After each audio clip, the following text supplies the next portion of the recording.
Hello. In this video, I want to teach you how to withdraw from LiteFinance using ERC20. After logging into the LiteFinance website, you select Finance. Then in this section, you choose Withdrawal and then select ERC20. Here, you can see your balance and you enter the desired wallet. After entering the desired wallet, you then enter the amount you wish to withdraw.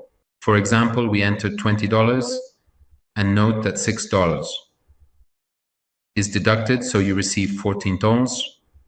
Then you enter the desired amount. You click the Continue option.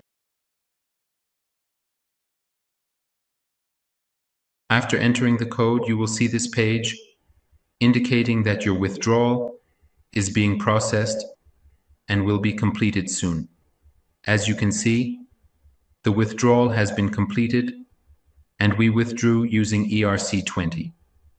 Friends, note that the ERC20 method actually deducts a $6 commission.